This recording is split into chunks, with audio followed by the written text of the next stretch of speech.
use. The latest, I don't know if it's a bug in the latest OBS or what, but just make sure you guys are still there. You guys still there? 121% CPU. If you are there, let me know. So yeah. And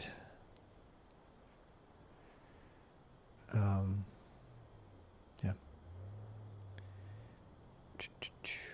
I gotta check some things there just to make sure you guys are all okay. I don't like doing this. You have to, ow, goddamn, so bright on my eyes. There's still 11 people in here. Yay! And now there's 0. And now there's 11.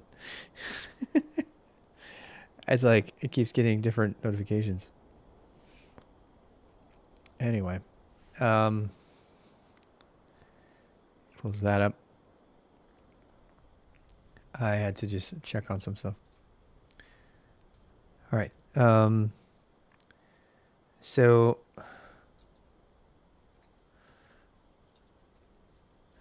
yeah, it looks like OBS crashed on me. Technical difficulties. So I was like drawing this picture here, and again, I look for a better tool and everything. We're just gonna go keep doing this. I gotta check OBS though. I'm like worried now it's not streaming. I was like went to go look for it and it wasn't there. Anyway, so then it seems like we have sort of a middle layer.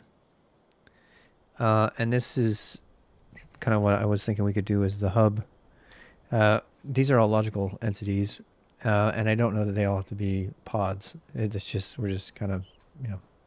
So we have a logical HTTP server that's in between here, and then we have, over here we have,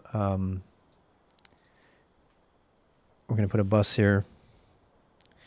Kind of an event bus. This is the main app. And that's like, this is like the core. I guess you could call it application core or something. Core services. What should we say? Yeah.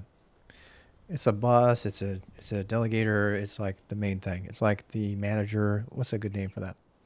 In architecture, they call this all kinds of different things, but we'll call that just the application core. So this is going to be the main thing. And you know what? We can probably get away without having that and just go straight for the bus. But here's kind of a thing I wanted to get to. So we'll leave that for now. Well, we have the messaging hub. And this is the thing that we have. So that this hub is going to be important because of the performance. So, and this is where the gRPC stuff's going to come in. So we actually might need gRPC in this particular thing because we're separating it. By the way, we could build this entire thing all in a single app and go. And I may actually do that just as an exercise. Assuming people are still there. We still have people there. I'm just talking to myself. I mean, I don't mind talking to myself, but I would rather not if I can help it. So if somebody's actually out there, please let me know. Yeah, okay, somebody's actually there. Okay, Scott Ross is there. Hi. I just need to know, that's all, because I just wanted to make sure it was up and working. Thank you very much. So this is the architecture we're talking about. So we have a hub. Here's where the rubber hits the road. So up in the cloud we have YouTube. We have Twitter. Actually, no, Twitch is the big one. This is not about RTMP streams, by the way, at least at the moment. And I have other services, so we have Discord and maybe Slack at some point. But mostly I just want to have the ability to communicate with these major resources. I also have one other one that I need to communicate with, which is interesting because this is not directly related to the stream, but it's been a really big part of my live streaming, so I'm going to put it here. I need to be able to communicate to Twitter. So, and these guys, they have different, these services have different APIs depending on what you're doing. And so they need to talk to something, right?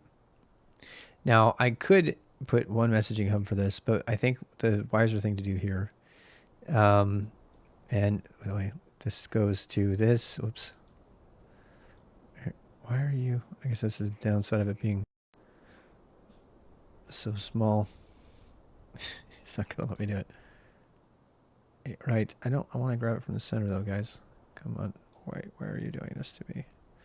Fine. I will. I'll just grab from... I know I can do this. Come on. Guess not. Oh well. Here we go. You go here. Oh, God damn it. There you go. You go here, and then you go here. Yeah. There we go. So yeah. So we have a messaging hub. I guess we'll make this line up. I don't care. I mean, it's just, I'm trying to make this quick and dirty. And, where's the distribution? I forgot. Text range. Align. Yeah, there we go. All right. So yeah, this guy goes to here. Then this guy, now again, this could be all in the same system. If it is in the same system, then they're going to be Go routines, right? Again, all of this stuff could all be in one app, and I'm having a hard time because that's the over-engineering part. I had to put that in the title because I'm deliberately over-engineering this in order to play around with pods and Kubernetes and stuff like that, gRPC particularly. So, in addition to the messaging hub, so we have actually more than one thing talking to each one of these services. So let's take Twitch, for example. So Twitch has got, so there's a Twitch chat bot. It's IRC, but, so chat bot. All right. And there is, God damn it. Come on, baby. All right. And there's a YouTube chatbot, right? And of course, there's a Discord chatbot, and there's not really a Twitter chatbot. It's a different thing. We'll talk about that in a second. So for each one of these things, this is a potential for a pod. And if you have any input in this, let me know. And you guys have all written bots before, right? They're fun. Good way to practice your skills if you just want to have a fun project. Write a bot that talks to a service. But in this case, we're going to write that bot and we're going to put it inside a container. And that container that's talking to the bot is then going to relay the chat that it's receiving up to the messaging hub. So you see what I'm saying? So at least that's the idea.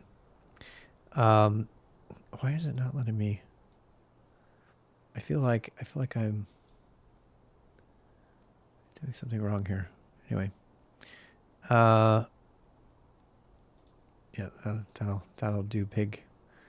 There you go. So Twitch, you can connect. God damn it. There. Yeah, good. There, you connect to that. This is a Twitch bot. Discord. Chatbot, and then, so let's just do chatbots for now. All right, so Twitter's coming. There's other things besides chatbots. So the chatbots have to go to the chat messaging hub. I'm going to actually call it chat hub instead of messaging, because messaging is a word that gets used all the time in all kinds of things that are not necessarily the same sorts of things. We're going to do that to here. This guy goes in here too.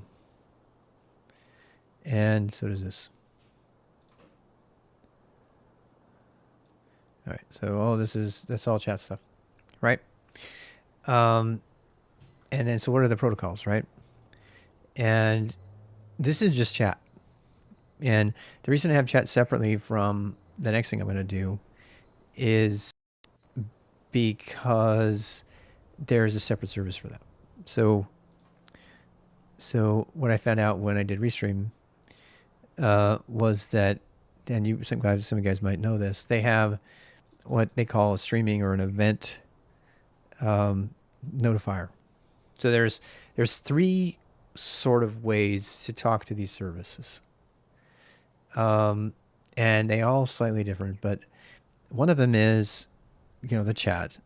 The second one is the event stream of notifications. So like so-and-so subscribed, blah, blah, blah.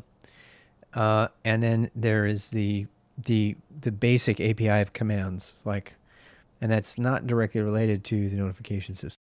So you have these like highly real-time chatbot streams that need to stay really, really efficient, because you've seen some of these Twitch streamers, right? The stuff that comes out from one of those IRC things, it's coming across so fast you can't read it. And it's pretty amazing IRC supports all that.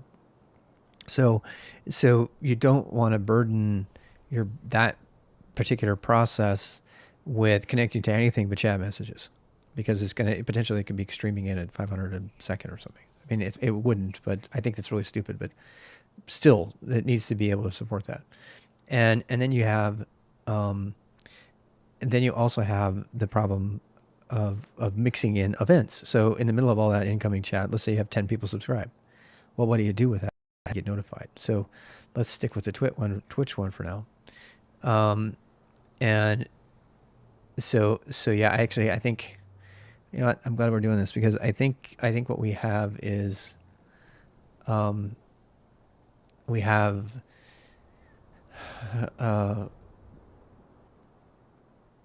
multiple diagrams to draw here, and I'm gonna just leave this one here too. Because why? Because this is just the architecture for chat only. All right. So if I were going to do, and that's an architecture that all by itself could be deployed, and we'd be good. We'd have some fun. But in addition, oh god damn it, did I not get everything? All right. So now there isn't any chat coming from Twitter. Believe it or not, this. Okay, so this is what gets. So this is like just chat. So, and what's the actor? Hey, hi Clementine. Actor. That's just a generic word. Sorry, this is from UML diagrams. Actor is the fancy word for the person who's interacting with the system. God damn it! Why can I not change you? There we go. I don't even really need that there. Just get rid of that. All right. So this is just capturing how the data has to flow. And frankly, there's a little confusion here, because these here need to be two-way. So let me go ahead and change the style on these. So this one is also an arrow. Where's my arrow? Nope. Which one is it? Is that it? Yeah. Anyway, I'll move this stuff down. I just have to encapsulate the whole thing. So this is a two-way communications line. In fact, we could probably drop the arrow completely here, because that just implies two-way. Let's do that. So So here's all of our communications paths that we have to support. And god damn it, I'm not a proficient graphic user. Come on, baby. Put none here, none. We'll none you, and we'll none you. And I need to make that the default, actually. So, because reasons. All right, none. And yeah, style grid, nope. All right, grid. So this is, I mean, Twitter's kind of out here hanging because it doesn't have chat. But what it does have, and let's put this in a different window. Actually, let's let this be on a single diagram page. So this can go in our main diagram. So these are all of the channels of communication. And this communication has to be real time.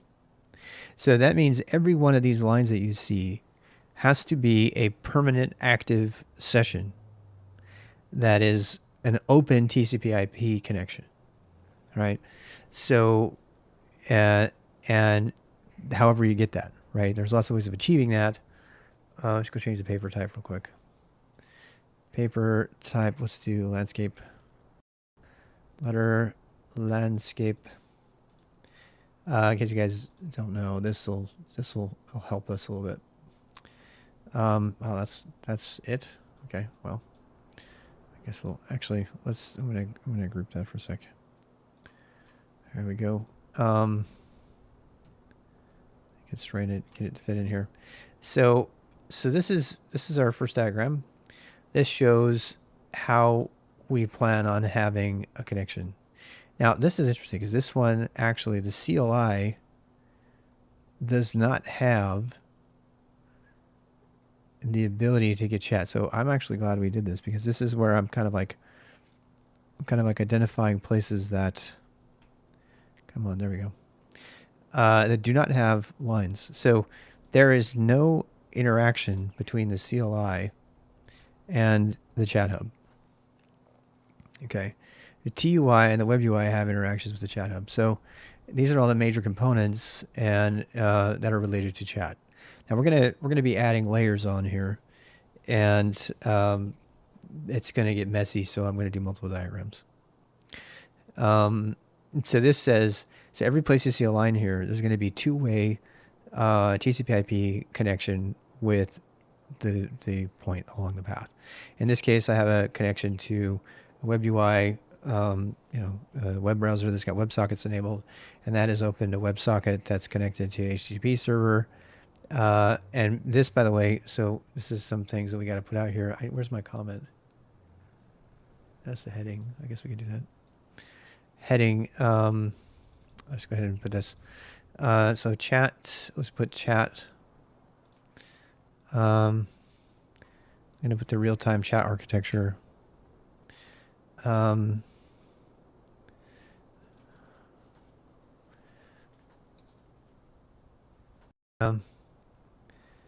Okay, so let's see. This diagram represents all the concurrent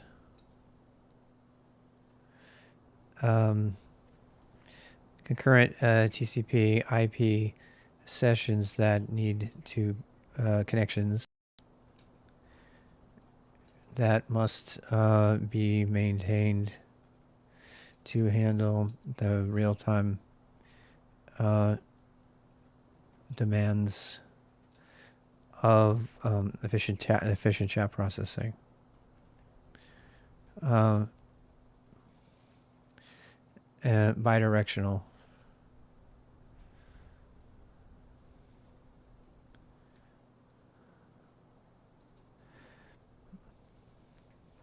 I actually made a chat app for Nike to cover a thing. We put it in Java. It was a Java app, and we ran out of threads real fast. Yeah, we broke into like 6,000 users. It was sad, but nobody had ever tested it at that scale before. Yeah, we were doing like real-time chat conversations. Anyway, so this is all about real-time chat. So every one of these lines is like, and this is, by the way, this is the most interesting part of this whole project to me. The rest of the stuff's pretty easy, but this is a part where gRPC could possibly be involved. maybe not. You know, gRPC does require so what is gRPC? I'm going to put a little note in here. I'm going to expand this a little bit more so I can kind of document it. Zoom in a little bit.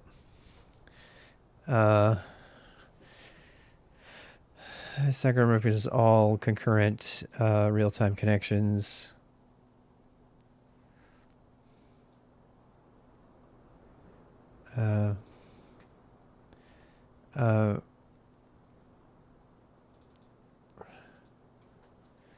Connections of bidirectional real chat processing. Okay.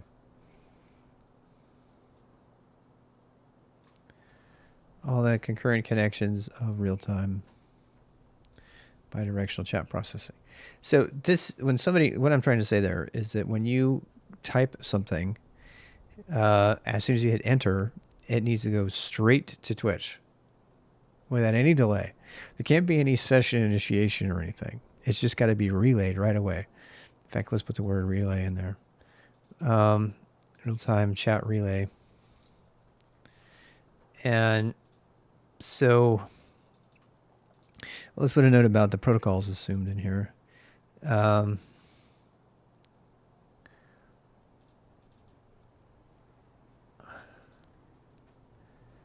bidirectional chat processing.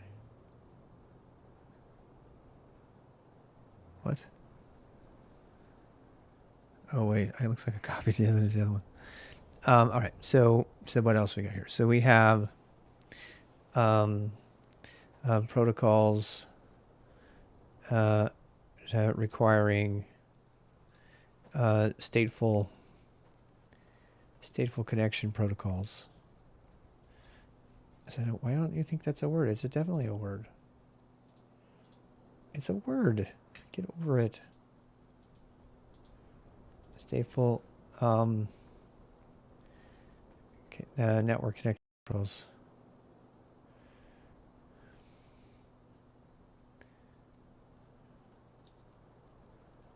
And here's the ones. So WebSockets, gRPC, TCP IP. All right, so these are the protocols involved. So every time you see a line here, why can't I? That's like really annoying me. Click here to save. Okay. So let's do over-engineered chat app. What am I making? I'm making an over-engineered chat app for Chat Bridge. Live streaming app. How about that? Over-engineered live streaming app. There. Save that in my documents. What does that mean? Well, keep watching. So this means that, so this is just chat. And I really want to be careful with this because there's actually 3 different layers as I talked about, and I'm going to make another diagram for the other layers. This is all real time. So this, or some text. I should probably put some text in here. So here we go here. So the chat bot, this connection here is going to be, I could probably label that connection actually. Let's do that. So this connection to YouTube, is going to be WebSockets. Why is it doing that? WebSockets. All right. This is also WebSockets. WebSockets.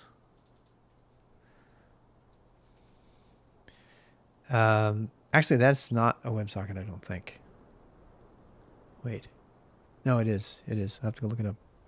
But this is what we're going to research here. What kind of protocol we're using. So this chatbot here, these things represent potentially pods. That means that they're containers that are ready for Kubernetes, and that this whole thing could go into a Kubernetes cluster. And the cluster might be organized however I want, but all these different pieces could become pods in a Kubernetes cluster. And that's what that's where the over-engineering comes in. I told you, I could write this entire thing in a single Go executable, all of it. And it might do that because Go routines. And it would be more efficient. It would be easier to run and everything. But it, again, this is kind of a way of practicing our skills. So this particular communications channel right here, I want to make gRPC, because this is what we're talking about now, right? So gRPC and gRPC. And if we do gRPC, that means that these things don't have to be on the same computer. And again, when I said I was going to do this all on one computer, on one executable, these pathways, these communication channels could be Golang channels. And I want to just pause right here to say how amazing Go is at having the same paradigms, the same models, the same designs, the same ideas that also apply to the real world. If you're going to open that channel like that, create a way of communicating between two things in Python or Rust or something like that, as far as I know, there's no idea of a channel to communicate between the things. So you'd either have to implement your own idea of a channel, or you'd have to create some shared memory method of communication, which is, there's a saying in Go where they say, don't share memory to communicate to share memory. And that's, you won't get that unless you've done, systems programming and stuff. But the point is that the idiom, the paradigm, whatever you want to call it, in Go of communicating between two concurrent simultaneously running threads, which are called Go routines or green threads, is the same model as this. And one of the reasons I really love that, and this is why I think enterprise architects really love this, is because, as I said, I can change the word gRPC here to channel, and I can implement all of this in a single executable. But if I want to use the exact same model and diagram and say, okay, I want to now deploy this as a Kubernetes cluster, I make all these pods that might even be on different computers, I can use the same model. I just have to change the method of communication. And in this case, the method of communication, but the idea of the communication being a separate incoming or outgoing channel still applies, and therefore the same model still applies. And this is really, really powerful. This is why the choice early on in the language of Go designers made to make it model Linux processes and channels and signals and all of that stuff has really, really, really paid off when it comes to enterprise architecture and design. Because if I now say I want to put all of these components into a single executable, I can do that. Right now, I'm not really talking about architectural implementation in terms of like where they go. I just started by putting WebSockets here. That's an implementation decision. But if I hadn't done that, if I just left it out by itself, I could just say, okay, you guys are all going to be, a channel. And I could have implemented it a different way completely. And if I come back to this thing and I say, you know what, it's not working out, having these things talk over gRPC is too slow. That's really the irony here, is that by putting the fact that this is why it says over-engineered, right? I really want to make sure people see this. I'm deliberately doing things that I would not do in real life because I want to learn about gRPC and WebSockets and blah, blah, blah. And I mean, I know about WebSockets, but some of the other stuff I want to put into practice. And so that's why it's over. Because to fulfill this requirement, the most efficient way to fulfill this requirement is to do a single executable and make it have multiple Go routines that manage all of these things and have it just run on a computer. The end. I can even have the same app, live, whatever, my command. I can have it serve HTTP and submit a part to complete the design. Kind of do, don't we? If we're going to over-engineer it, we definitely do. Mighty Core. Your point is well taken.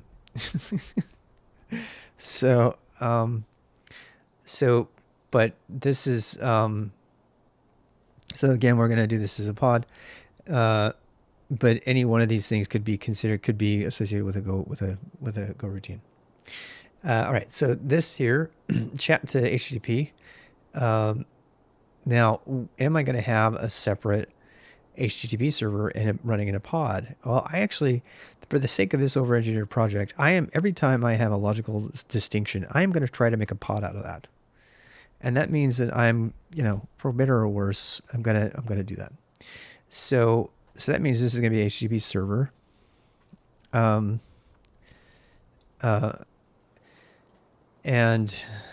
we're gonna put that there. And so, and then this is actually going to be the chat hub to the HTTP server. I think this has to be WebSockets. That's kind of a limitation in the design. And that's interesting, because, I mean, how do you get the messages to the server?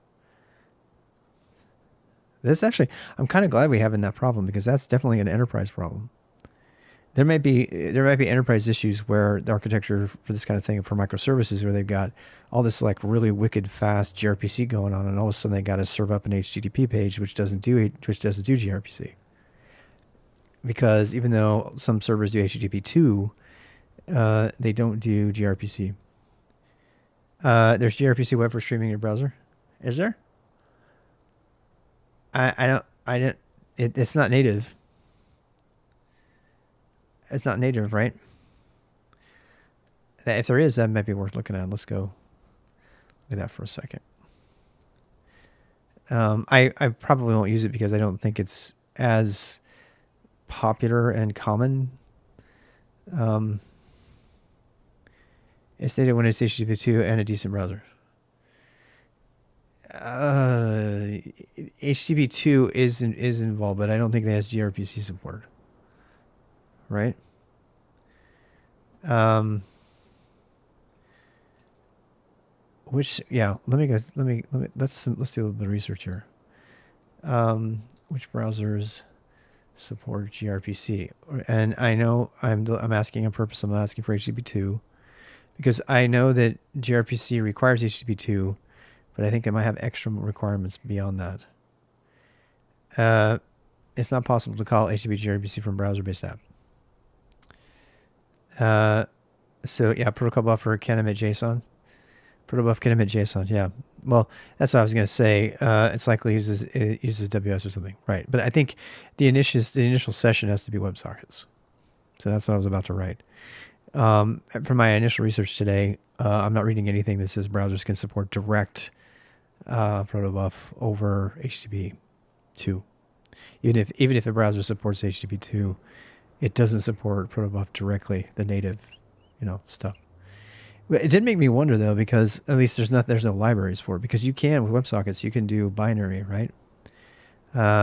Docs say the application gRPC web text, which is base64 encoded with streaming. Interesting. Huh. It's not possible to call an HTTP2 gRPC service from a browser-based app. gRPC services hosted in ASP.NET Core configured to support blah. What do you guys think? Some of you guys who know more than I do. Do you see gRPC landing like WebSockets is native in the web browser? It seems to me like it's going to. I think it's going to, particularly before WebAssembly. Is it full HTTP2, right? It uses HTTP2 to get it started up, right? That was my understanding as well. Did I just open that? I did. There you go. Look at that. I found it. All right, so we're on the same page. HTTP has a higher and a lower half of the spec. Frames are described in the lower half. Interesting.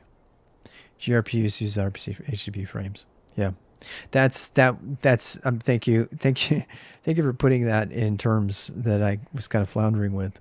That's been my understanding, is that gRPC requires HTTP2 and browsers have HTTP2, but gRPC requires things that HTTP2 has that the browsers do not.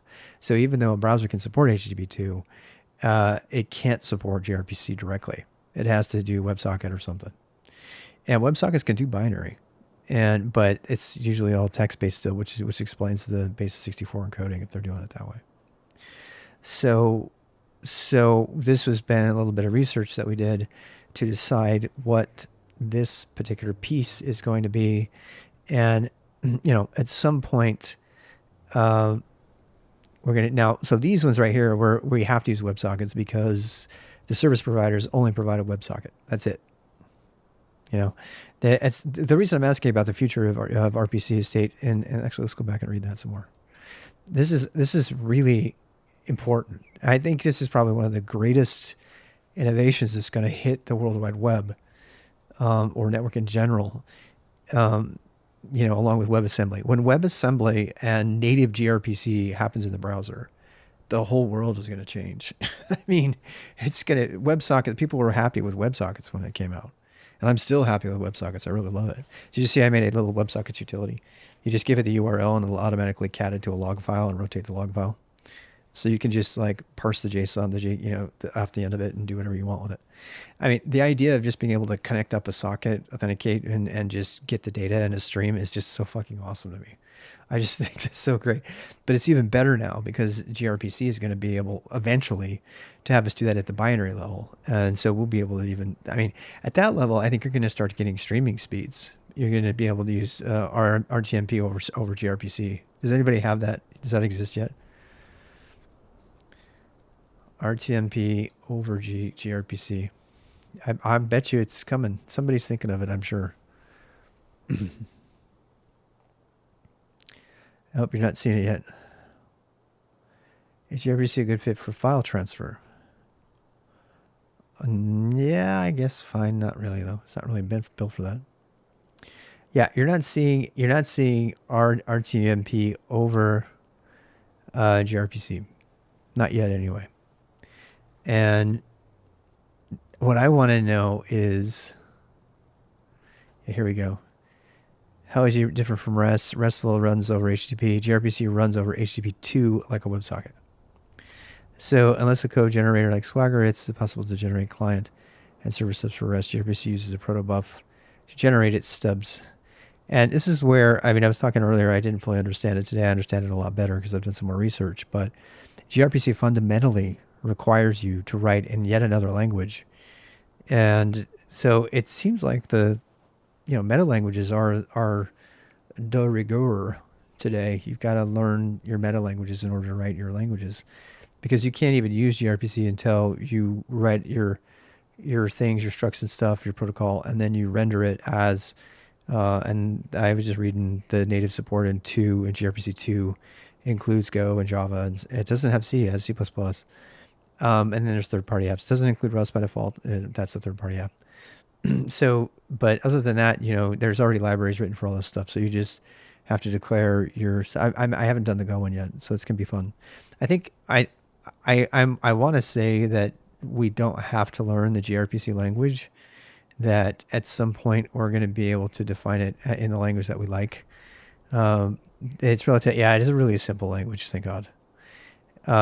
But so there's two other languages that I want to put out there that people have to learn, that they're not particularly intuitive. You have to learn the gRPC language, which is a really, really simple language for writing gRPC protocols.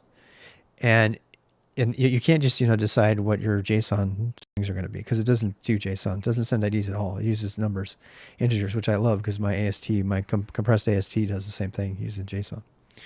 And the second thing is IDL, which I thought was really fun. I saw the first time I've seen it, IDL, in 15 years was in the Restream API for the WebSocket. The guy who created Protobuf went on to build Cloudflare Workers. Did he? Wow.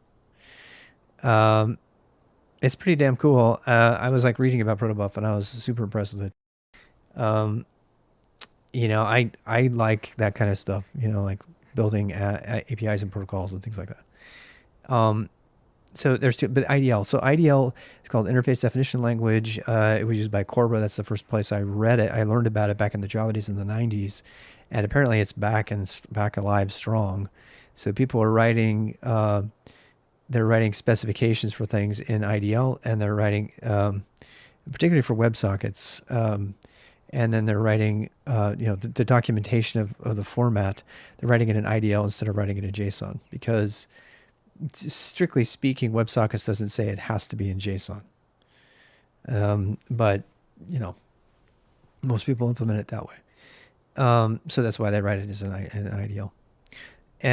But then there's this gRPC language. So these are two, IDL and gRPC are two languages that you've got to know if you're going to be doing this kind of stuff. And that has kind of become obvious today to me. So here we go. So this connection is definitely still a WebSocket. All right. So now the interesting thing about this is that this is the reason I'm doing this diagram is now we're going to start to see where the bottlenecks come in, right? This here could be gRPC. In fact, I'm going to make it gRPC. So, right? Because I can talk directly to the terminal user app, and that's running CView, and I can just dump new data directly, and can just get unparsed. Talk about efficient, right? So where are our bottlenecks going to be now? If I'm going to do the web UI, I guess I could. It just really depends on how people are getting to the web UI, blah blah blah. Whether it's its own server or it's on its own, I could implement these three pieces. I could implement them as an Electron app, right? So if somebody wanted a graphic UI that was web based, so they could really go to town on it, you could do all that as an Electron app, or you could actually do it as a broken apart, each piece on its own server kind of thing. And then this is just whatever their web browser is, and that's exactly what Restream uses. So Restream right now has, this app that you're looking at right here, is, sorry for the blindness. So this app here is doing that very thing. It's got a WebSockets connection to the Restream API, and it's receiving those JSON.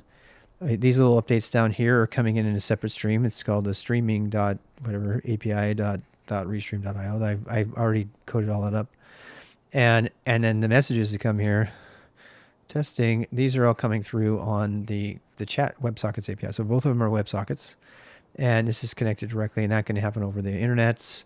And it's all behind OAuth authentication, which is why I spent time learning that as well.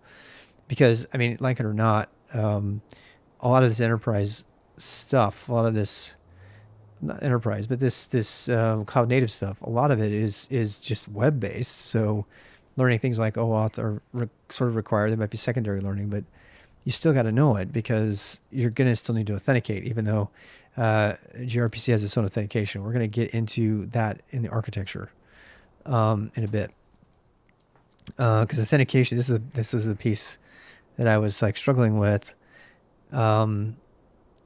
accepting, not so much understanding. I was like, really, we really have to do that?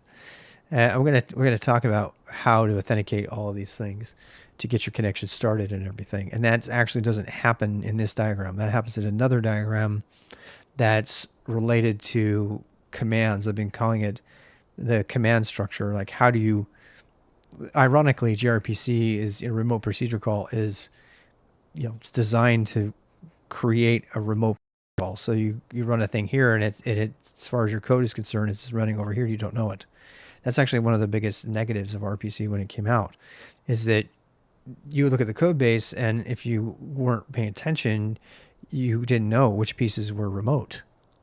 And so you'd end up with these bottlenecks in complicated code bases because some of the stuff, and I really want to talk to gRPC with K3OS kind of people that are doing this stuff on the edge, because that is an issue. You would write. So I'm kind of rabbit holing here, but one of the core things that's coming out of this in the Internet of Things is people, their toasters and their refrigerators and stuff don't have a lot of processing power, and so they'll phone home, but code will be written to run on those things using gRPC or RPC, and then when that code hits that point, it'll phone home and it'll say, okay, you do all this hard work for me and come back down. And so one example of that is like when you use your Android phone or something and you're talking into it and it's doing completion all the time. It doesn't have the intelligence to do all that and the horsepower to do the machine learning down on your phone. Although it's getting bigger, TensorFlow JS and things on the on the the endpoints, the phones and stuff are getting better at being able to do all that locally on the phone without having to phone home and do it. And so originally that's what RPC was about. So why am I hesitating on that? Because this is all about real-time chat, right? But I'm using the term gRPC, which is generally a term that invokes more this idea of, okay, I'm going to run a remote procedure. I'm not going to open a stream. You know what I'm saying? So this is interesting because, in the reason I like the term WebSockets for this is because you're opening a socket and you're sending data down. You're not sending requests, you're sending events. So it's kind of an event stream. And the event might be, hey, here's a new message, here's a new thing. WebSockets doesn't get into the business of defining what kind of stuff is being communicated over the socket. It is, hey, you got a WebSocket, do whatever you want. You want to send binary data, great. But gRPC has, at least the name implies, that I am going to run a remote procedure. So I'm going to run a remote procedure call from here to here.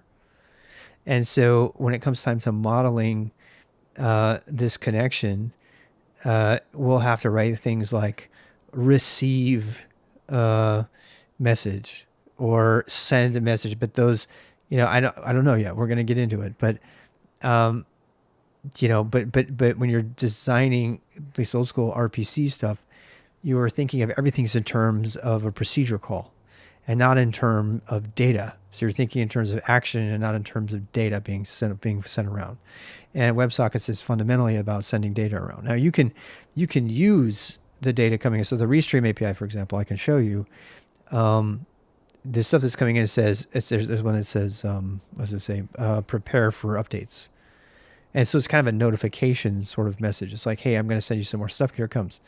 And then you just receive it. It's just like a channel for data to be passed. And as I said before, that's consistent with like Golang routines on a channel. That's exactly how Go channels work. You define what type of thing is going to be sent over the channel, and you don't care about anything else.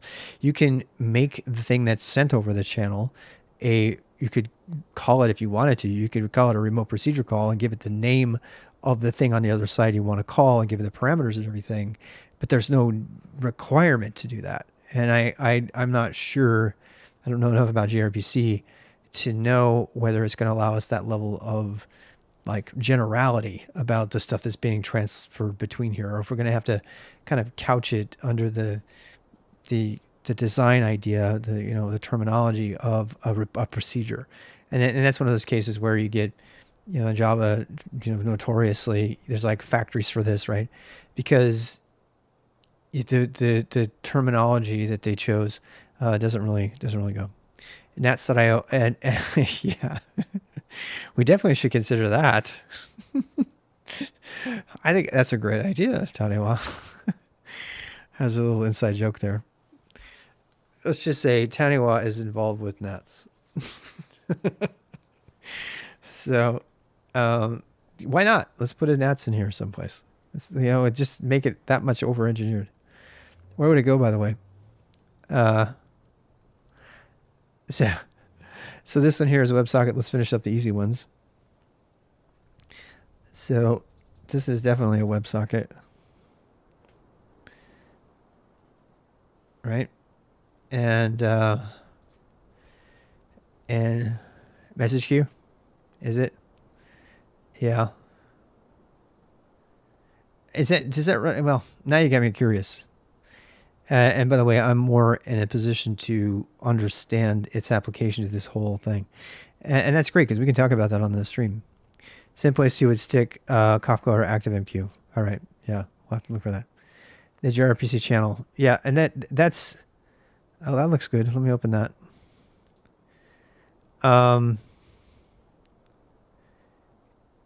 That's interesting. It's a characteristic from the two, but the same family. Interesting. This group provides an abstraction for a gRPC connection called the channel. Holy shit. You like read my mind, dude. EricNet. This is exactly what I'm looking for. Exactly. Implementation of channel can provide alternative transports. Yes. Different from the standard HTTP-based protocol provided by Google Arm gRPC package. What? These can be for providing new transports such as HTTP1 WebSockets or significantly in-process channels for testing. Whoa, whoa, whoa, whoa, whoa, whoa, whoa. Hold the phone. Are you... Holy... That was... Of course there's this. Of course this exists. This... Okay, guys. What this is... This is the natural conclusion. Remember I said you can take all of this and put it in a single Go program? Right? It doesn't have to be all in pods on separate computers or in things like the Kubernetes. That is the natural end result of that. Somebody has said, we're going to abstract that. So if we want to send it over gRPC grade or HTTP1 or WebSockets, or we can simulate the whole entire fucking thing in a single application by just using in-process channels. So I'm going to say it again. This is what makes Go so awesome. Because of the way Go does channels and how similar they are in architectural design to how things would communicate between processes or between computers, the abstraction can be implemented as a library where it's actually used as a channel and you can debug your entire architecture within a single app. Yeah, this is super cool. This is really, really, really cool. The repo can also contain two such alternative transports. An implementation of RPC, which supports all stream kinds other than full duplex. And in-process transport, which allows the process to dispatch handlers implemented in the same program without needing to serialize and deaccelerate with the loopback. This is so freaking cool. How standard is this? Is this 3 years old? It's getting updated pretty recently. Wow. I like this a lot. I really like this. Did you make this, Aragonet? You can own it if you did. If so, I'm super impressed. I'm impressed anyway, whether you made it or not. Oh, that was the same concept as 7 years earlier, right? I'm thinking of eventually resurrecting libchan. Is that the one that you were working on? Yeah. So yeah, this is super interesting. To a guy like me, that discovering that this kind of thing exists. I know I'm kind of slow. I'm kind of late to the party here, but it is for a long time. This idea of abstracting the channels, whether they're over RPC or WebSockets or whatever, is just so woke. I can't deal, because it's going to allow you as a developer to really leverage it. And I don't know if you could get away with doing this in every case, but the reason this is great is that because then the protocol doesn't matter. Do you know what I mean? This is why am I so enamored with this thing? Let me explain for those of you who might not know. Because let's say we do decide to combine an HTTP server into our chat hub. If you've used a library like that, assuming it works the way I think it does, then you don't care. The transport doesn't matter. And it's just a matter of configuration at that point. It's like, okay, well, it's an internal channel now, but before it was this other kind of channel. And the chat predates open source gRPC as well. Yeah. Yes, it does. Yeah, it's pretty old. Well, from what I'm hearing you say.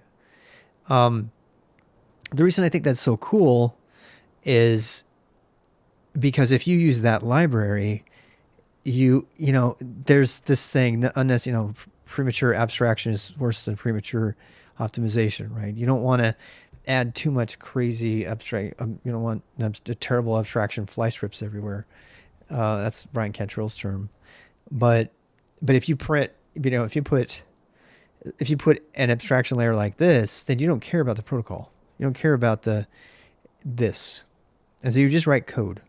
You just write code that does the right thing, and you model your events. I imagine that's what I'd be curious to see is how this gets around the fact that you have to model events in protobuf differently than you would model them in Do you guys know how that does it? Because if you're using gRPC and protobuf, you have to define it using their language and everything, and that's very transport specific. So, you see what I'm saying? In order to use channels with your proto-defined gRPC services, you need to use a protalk plugin included. Well, there's my answer right there. Do you know about Kubernetes? That's what I'm talking about right now, and I don't know. Well, I know some about it, but I'm working on knowing more about it so we can work in it. So stick around if you want to learn about Kubernetes. We're going to be talking a lot about that here. As pretty specific, it's more tightly constrained than the rest. Agreed. Which is why, so my first moment of reality check is if you all of a sudden say, okay, these two things are going to talk together and they don't care about the transport because we're using a library like this, that doesn't get around the requirement to if you're using gRPC anyway, to define what that interface is and to run that app that's going to do the thing. So there would have to be another layer of abstraction about the structures, and now you're talking about 3 layers of abstraction. You have an abstraction that's abstracting the gRPC structure, and you see what I mean? You still need to model your messages, right? So, but the question I have is that a library like that is it sounds like it might be removing you from the specific modeling applying to protobuf and the modeling that you might do with WebSockets. And so you're doing a higher level modeling, even higher than the protobuf modeling language. And there's positive and negative to that, right? I think that that's a good idea. But at the same time, you're not learning the specific implementations of gRPC and stuff. So it's kind of keeping you, there are streams of protobufs. Yes. So yeah. Here we go. We've got, so in order to use channels with your protobuf gRPC services, you need to use a prototalk plugin, including this repo. Use the plugin via gRPC channel output to protalk. Specify this same output directory to this parameter and use the plugin go out. The plugin will be generated alongside the pb-get-go file. These additional files contain additional methods to let you see the proto-defined service methods. I don't like this. You know what I don't like about, remember I talked about mixing your paradigms, the mental paradigms of gRPC and sockets? So gRPC is based on the mental paradigm of calling a remote procedure. That's what it's fundamentally about. And WebSockets are fundamentally about transferring data. They don't care. Events. And when I read stuff like that, I get uncomfortable. gRPC channels appears to only affect the transport. I'm guessing it doesn't get you away from defining your own protobuf. Right. In fact, this demonstrates it. Yep. So right here, is that in here? Protalk? Yeah, right there. Yeah. So this, you still have to define your own protobuf. You can't get out of that, right? Do you know about radical? No, I do not. What am I going to regret this? Better make me regret this. Free on code for building software together. I have not. Radical upstream. Radical collaboration. Oh no, I'm not going to do that. It's like all that pair programming shit. No. I can use Teamworks for that. I'm done. Yep. So I mean, that's not my style, but I know it's becoming really popular. Just like it's like the flavor of the day. There's like so much of that stuff going around. All right, what are we talking about here? Git repos, yeah. A gossip protocol for issue tracking. Interesting. Similar to secure scuttle, but a lot of functionality. If they can figure out, since Git left out issue tracking and stuff, if they can figure that out, we'll actually have something of real significance. So any work toward that end is cool. Anyway, back to this. So the proto-defined service methods. You see what I'm talking about? So service methods. So this means instead of just sending a message, you have to send a procedure or a method that says receive message, right? And I don't know if I like that, but it is what it is. That's one of the reasons I didn't like RPC in the 90s. In the 90s, RPC forces you to think about everything as a procedure, a method call, a subroutine, whatever you want to call it. And not everything is. Sometimes you just want to send data. And a lot of times that data you're sending is just an event. In fact, one of the things I really like about WebSockets is that a lot of the people that are using WebSockets are from a background of event-based programming because they're Java people, JavaScript people. And so they're used to processing events. Their whole world is the event paradigm. And I personally prefer that over the procedure paradigm because it's just easier to deal with. It's just so much easier to do. In enterprise architecture, and when I did the big stuff for IBM, we made our enterprise architecture. That's basically what message queues are. So, to talk about Taniwa's stuff with NATS.io, it's a message queue. Message queues have been around, MQ series and everything. They've been around for years, decades. And all they really are is just sending around a bunch of events. You're getting a message and you're going to do something based on that message. Now, the thing that you do is not fundamental. You can do something different depending on what it is. There's no idea event sourcing. I don't know about that one. I'll have to go look. But but you could model the event sending with a single bidirectional streaming RPC call, right? I guess. I don't know. That's the part I'm trying to get my head around, Mighty. I'm trying to figure out if it bidirect streaming RPC call. So this is something I don't understand yet. Is I think you can do one GPR RPC call and say, okay, I have a connection now, and now I'm just going to send events back and forth. I'm going to send messages, events, whatever you want to call it. So it's not so much about the procedure, only if your transport supports it, right? Well, HTTP2 does. And that's the one that we're going to focus on. So it looks like here's a feature request in the main repo. The full story dev guy decided to just implement it himself instead. Oh, wow, really? He had some context on what's missing from gRPC side. Ooh, this is fantastic. Thank you for this. Open the link.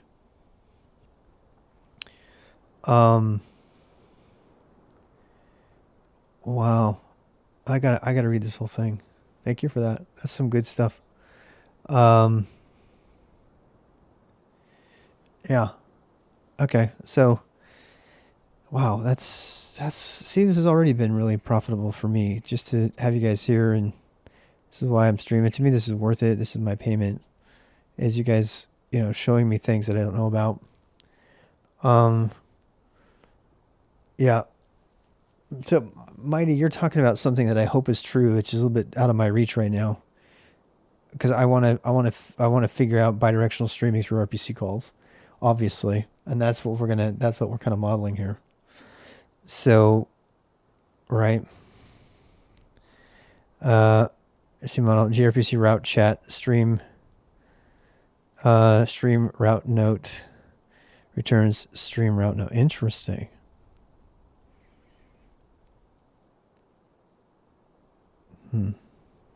But as I said, so I'm really thankful that you posted this. So anybody who might be new to this is what I'm talking about, the difference between an empty WebSocket that's just sending data and events and an RPC, which kind of forces the issue to be in terms of remote procedures. So you see this is just sending a note back and forth. But as I said about in Java, where they have to, force everything to be a factory when it's just an action, they had to invent a verb, route chat. See what I mean? They had to invent an action here rather than just sending the note. They had to invent an action here. So after using gRPC Go, you are stuck using HTTP2 as a transport. Right. I read all about that one actually today. Thank you for reminding me. This, I did a lot of reading on gRPC today, and I'm in protobuf, and I'm super impressed with it, actually, first thing to say. And secondly, it hasn't let me down so far. It's really been well done. As a period of changes, I haven't talked about the security yet, and I haven't read about that, and I have a feeling that might get interesting. Hey, Quentin. Our pain artist, sorry. There was a period of changes, but it never got merged. You kidding me? Which one is this one doing? This is merging. Google Custom Transports. Really? They even did the work and it never got merged? Who's running the gRPC project? Anybody know what the steering committee looks like? Is that the cloud native people now? What is single connection? Want different types of connections. Isn't this the same guy who... X-Google or X-Square? Huh.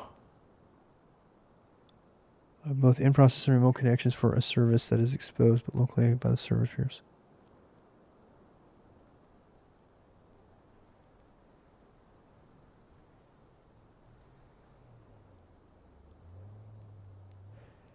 This is exactly what we want, dude.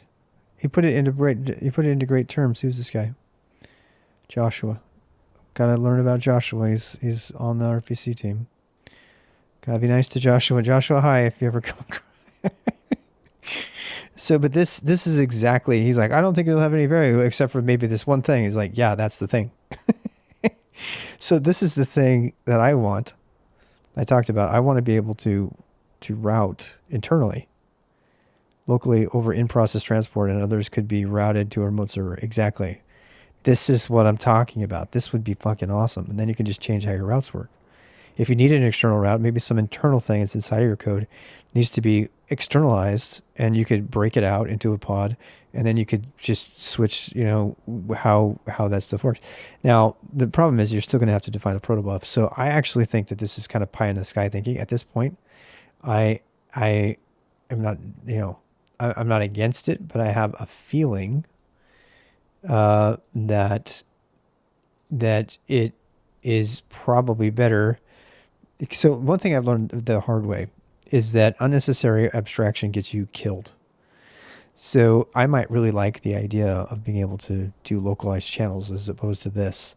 But that level of abstraction that we just discussed, you still have to define a protobuf and all that stuff, could eventually end up killing you, because now you have, not only do you have to do your protobuf definition in protobuf language, but you also have to figure out the extra layer to make it so that it's, transportable across the thing. So one thing, I'm old, that I've seen a lot is I've seen a lot of abstraction for the sake of flexibility. Oh, is he the one behind that? That's interesting. Well, he was questioning. It's funny because early in the thread he's saying, why would you even do this? And then he ends up making it. But if you register it with WGRPC, then you gain the server client over TCP behavior.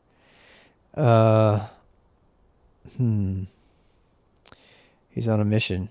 He is, yep. So, yeah, it's relatively easy. Yeah, routing, internal routing. A protobuf turns into a bunch of callback methods. Yes. You don't need to call them over gRPC, right? And that's what I'm talking about. So I'm always really leery when it comes to like layers of abstraction, because in my history, there's always like one little thing that stops the entire abstraction from being encapsulated. And in this case, the protobuf language would be the thing. You know what I mean? So you still have to model your connections.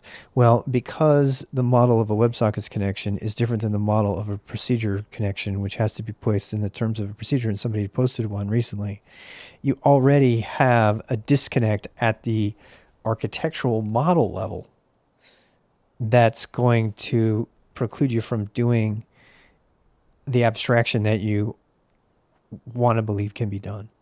And so what ends up happening is you end up getting fucked, because now you've added another extra layer of abstraction unnecessarily. This is the whole Agile native approach. It's also the reason that the Linux macro kernel won over the herd kernel. Because the herd kernel, you guys know what I'm talking about? So the GNU herd kernel had this layer of communication abstraction in it between the kernel and what equivalently are like mods, like when you do mod probe and all that stuff, when you put in device drivers and stuff, the modules that get inserted into the so, and on the flip side of this, so the as I remember, the kernel in Linux that one made it so that you could inject into the raw core of the kernel, and so everything just talked, and it was it was all, there wasn't an extra layer of abstraction there. You're squarely in the microkernel camp, and right. So are you in? Did I get this right? I always get this. Let me go see if I got it right. I don't want to lead you astray. So one's macro, one's micro. GNU herd. But it took herd forever to come out. And yes, I've heard of Envoy. We were just talking about it. So Envoy is the Nginx replacement for services, basically. I just heard about it today, though. I mean, I'd read about it, but I hadn't really read about it like deeply until today. Please remember to be kind. Yeah, I covered that earlier in the stream, Payne. Is being annoyed that bad. Yeah, Envoy is fantastic. I've heard people say it's really great. I don't know why though. I think it's because it just drops all the HTTP crud from the other one. Hey, Coconut. So yeah. So the GNU herd kernel is a microkernel written as a part of GNU, has been underdeveloped since. But why are they calling it a microkernel?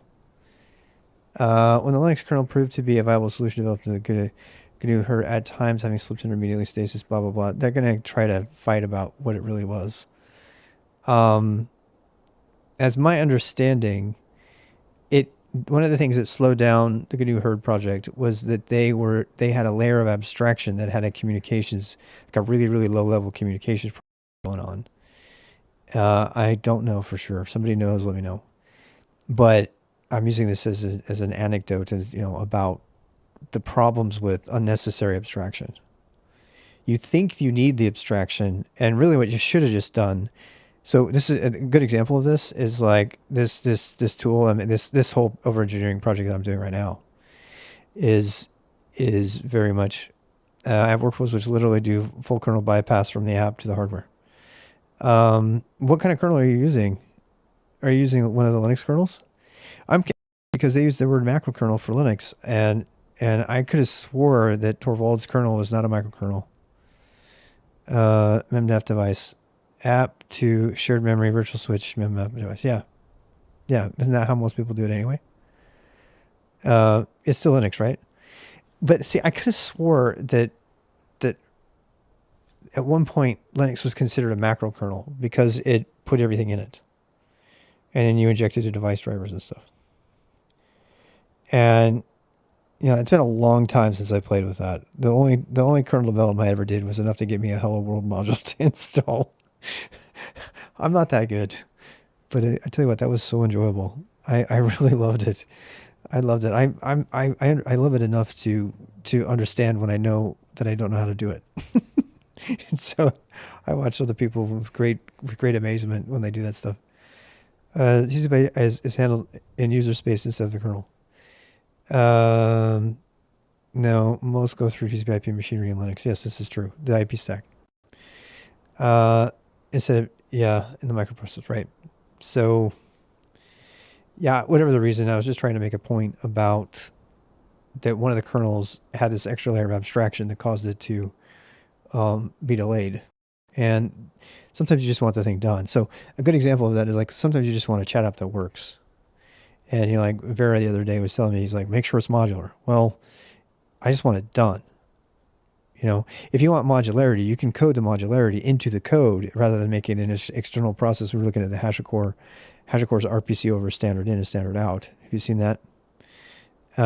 Matrix yet? There's so many things I haven't tried yet. Add it to the list. So, yeah. Anybody who watched the stream in January is like, what the fuck is this stream about now?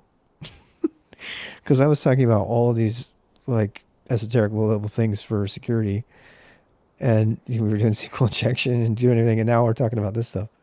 It's totally a different realm. Um, it's the one thing about IT in general. There's just so much stuff. It's like you say, I want to be a technologist. I want to be a techie. Well, okay, great. Now what? You have like millions of options that you can pick from. So anyway, this first diagram I think is pretty damn good at capturing what it is that I want to do. Can anybody think of another protocol I could stick in here just to make it more fully over-engineered? Um, so this first diagram is just all the real-time communication. And we're going to need another diagram for events and notifications. And use Quick, really? Ooh, now Quick, is Quick the other HTTP alternative? Or that's Speedy? I mix them up all the time. Speedy never made it off the ground, did it? Did it? Whatever happened to Speedy? Oh, right, thanks. Yeah, CQRS, look at that. Whatever happened, I have to figure this one out first, though. Is it really? Holy shit. Whatever happened to Speedy? SPDY. This is supposed to be the HTTP 2 replacement. Does this get worked into HTTP 2? Quick became HTTP 3, I think. Did it? Huh. It'd been deprecated. Oh, it died. It shows how old I am. I remember when this was the up and coming thing and everybody was saying, yeah, write to Speedy, write to Speedy, write to Speedy. Boom, deprecated. A deprecated open specification network protocol was developed primarily by Google for transporting web content. HTTP 2, I think, consumed this thing. Right? I should probably do a search for that just to check. This is why it's so hard to keep up with, man. This is just one branch of tech. One tiny little branch of tech. And it's moving at the speed of light. Here it is. HTTP 2, goodbye, Speedy. Well, there you go. There's my answer. And by the way, can I just say, this is why I'm so glad to have a text-based browser. You see how fast I got those answers? I don't even have to open browsers. HTTP 2 is here. Goodbye, Speedy, not quite yet. Both Speedy and HTTP 2 are already enabled for you. With this improvement, your website's audience will always use the fastest protocol. But what would have actually happened if Cloudflare turned off Speedy today while turning on HTTP 2? What would be the impact? Can I just say how evil Cloudflare is? I mean, I know why it exists and everything, but it is the central point of failure in the system that's going to destroy the internet as we know it. I swear to God, they already have once. When they messed with the DNS and the whole internet went down. It's really scary. I'm going to try not to focus on that right now, but it's really scary how much is dependent on Cloudflare of the internet. It's like a single target. You want to take down everybody, take down Cloudflare. So it defeats the whole purpose of the internet. It's supposed to be redundant. You're supposed to be routed, around a nuclear war if it hit. And it scares the hell out of me. It's like, oh God, you better hope that Cloudflare doesn't turn Speedy off or half the internet's going to go dark. The very tone of this just terrifies me. But what would happen if actually Cloudflare turned off Speedy today while turning on HTTP 2? What would be the impact on our user base? Blah, blah, blah. So Quick became HTTP 3. There's a lot of noise around Speedy, the new experimental protocol for faster web, and it's claimed by its authors and the fact that the proposed blah, blah, blah. Huge problems with serving bigger site with Speedy. Well, Speedy's dead. We don't have to worry about it. HTTP 2 is the thing. There we go. This was a fact that was in my head that I didn't dare speak until I read it. I did it because right there I'm reading it became pieces of it at least became part of HTTP 2. So the thing to keep in mind is that HTTP 2 was derived at least in part from Speedy, and Tiny was reporting that Quick was as well. So that's great. I like, what? This is all related to the KnowledgeNet stuff, my MIM project, because I don't want to have to use HTTP only. I want to be able to use the other protocols that are out there. I'm glad these other protocols are coming to being. That's really great.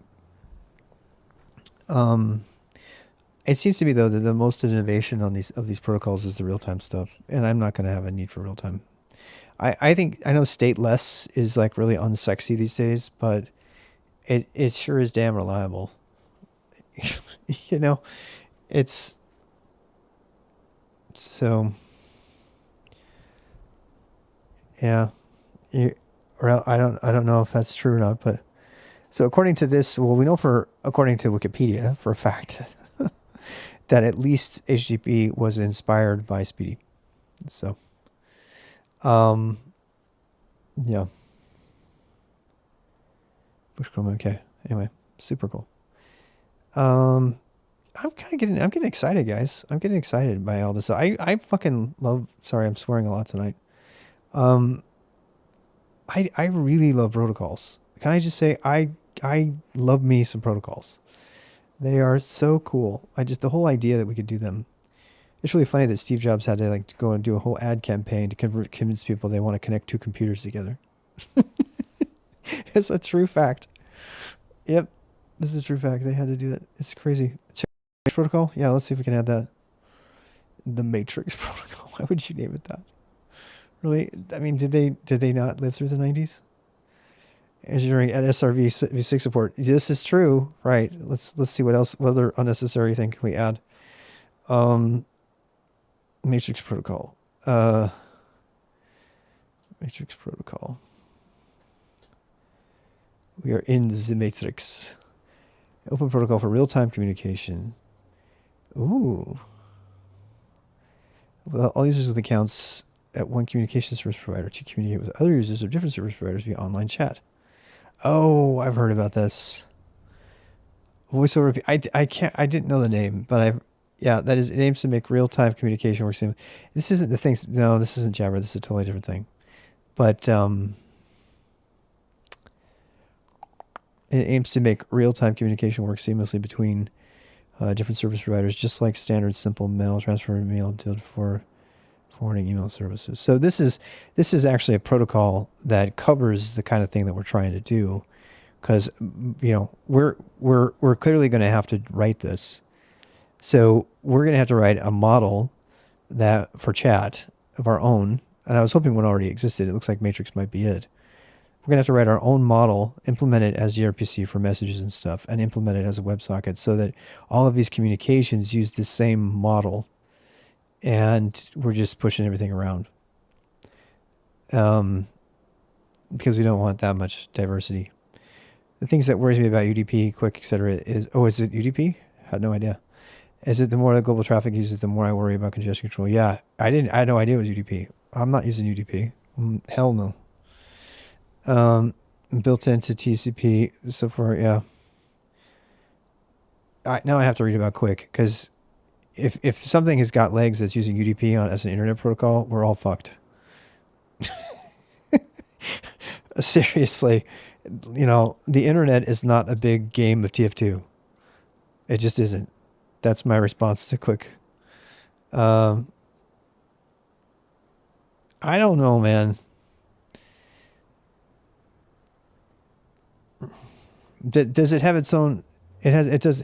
Okay, so if they do their own packet, validation and make sure they got everything, then I guess it's probably okay. It's definitely faster, right?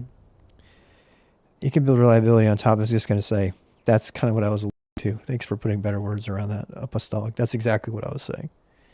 If you put your own reliability, then you don't have to depend on the reliability of the underlying network protocol. Okay, so that actually might be smart.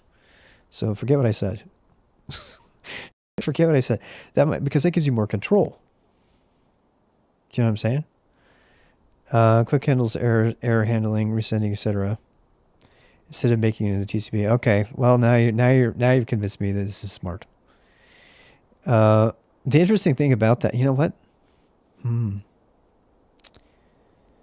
know what's cool about that is, honestly, I'm going to ask something very heretical. It's almost hard for me to utter the words, but why the hell do we depend on TCP for transmission integrity? It's just a fucking packet transport. We should leave reliability and packet transfer up to the protocol at one layer higher than that. Could it be that TCP is a failing protocol? Man, God, I think my eyes are just been opened here. I think my eyes have been seriously opened here. UDP gets out of the way. It gets out of the way. It does what it's supposed to do, but I can think of a million reasons that, I guess TCP is kind of like the, built-in, validation, as opposed to I want to do my own. But there's definitely more speed in UDP. So if you build in a lighter weight validation, the thing I like about that idea, God, this is really blowing my mind. I got to think about this for a second. Yeah, it does. It really does. That's exactly where I was going with this. Because it uses TCP, it has to wait around for that fin weight. And, there's fin weights all over the place. And, what does gRPC use? It uses HTTP2, which is a TCP protocol. If this got in, but forward error correction is something that I've been aiming for. That's blowing me away. Which one did you use in your game? You use Quick? What did Apostolic? Which one did you use?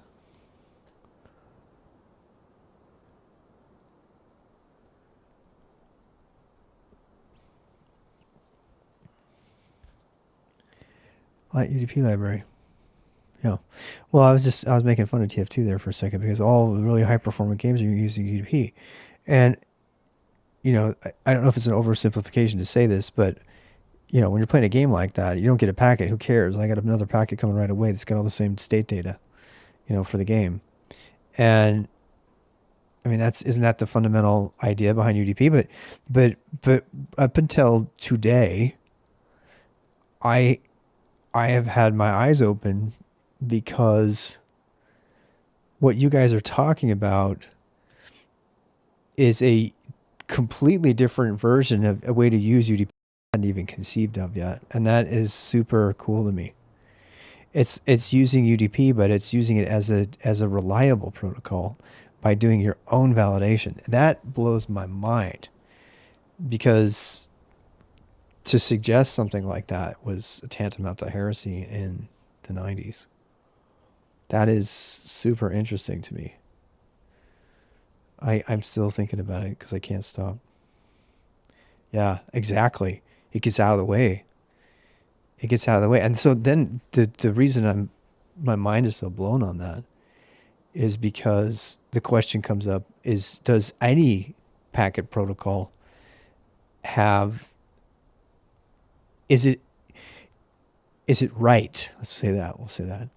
Is it right and good for any packet layer protocol to have opinions about what successful transfer means? It's one thing to say, okay, I got the packet. This is where I'm going with this. This is really blowing my mind. I'm going to play around with this thought for a second. Because what you're suggesting is that TCP, so let's say that you need to validate the packet in an additional way than from what TCP does. The extra TCP validation is just in your way because you have to do the validation anyway. See what I'm saying? So if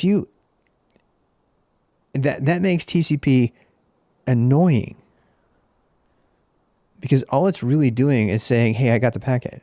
But when do you ever just need to know if the packet was received and nothing more? I'm going to argue that there are, and it's fun. This is, once again, game developers are pushing the edge of the world and they're making it go forward because game developers are like, no, man, we don't got time. I ain't got no time for that. I ain't going to trust their validation. I got too much validation of my own to do on this binary packet that just came in. And so, get the fuck out of my way, TCP. I don't need you. And then you have to ask yourself the question, what apps do need that? Did they make their internet? I did not see that, but I'll tell you what, Riot Games were you the one sending me the links I think you were the one sending me the links, right? I just wrote the 3 links about it, and there's the Golang link. They have lots of Go at Riot Games. Really cool stuff. Check this out. Presentation PDF. When you look at the graph on page 27, it starts a PBR stream while running a cubic one. It falls over. Interesting. This is really cool stuff, guys. I know other people are like, what are they? Oh my god, my eyes. I like his font. Moving data. The way in which, God, this is gonna blind me though. Come on, PDF. I can, if I can open it in MU, it would be dark. Sorry, you're gonna have to have your eyes burned. Data movement is controlled as key corrections dynamic internet protocol. Let's talk about speed. God, my eyes, I literally are hurting. How can I push a single session to move data through network? Yep. TCP, gigabits. Yep. Terabit. Nope. God damn, this is a great article. I gotta save that. This is blowing my mind. We live in the future, people. TCP is dead. It's boomer tech. Seriously, I'm having my mind really blown here. It is totally boomer tech. Because the round trip hacking is in the way. It's in the way. It always has been. And if you've ever had to deal with stuff stuck in fin weight, oh my god. Is the system in? I can't tell you how much I had to deal with that. Yeah. Yep. Uh-huh. Before efficient refined TCP. Cubic. Is this the RAD protocol or is this something else? Can react quickly. But wait, is this another ACK protocol though? See, I think any ACK protocol is old school. No. I do. Yeah. Huh. Yeah, I don't think I can ever look at network packets again the same way after tonight. You guys ruined me. I know, I'm so sorry, people, for the eyes. HTTP3 and quick support. I got a lot of Riot Games links today actually from somebody else. Yeah, fixing internet real time. I don't know if is that gonna kill my eyes too? Watch your eyes, people. Wait, where'd it go? Copy link. You know what? I know what I can do. I can do this. God damn it.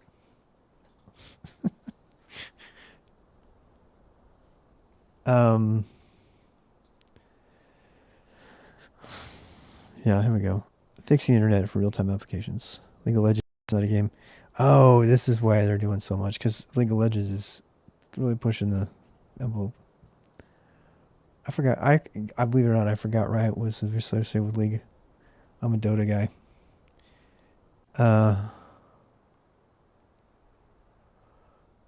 Yeah. Okay. Good night, Tanya. Well, thank you so much for hanging with us.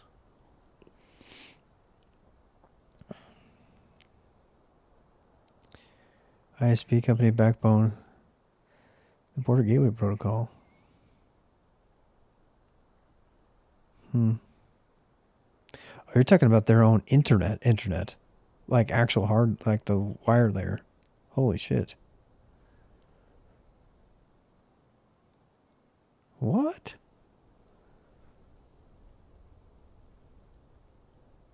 Whoa.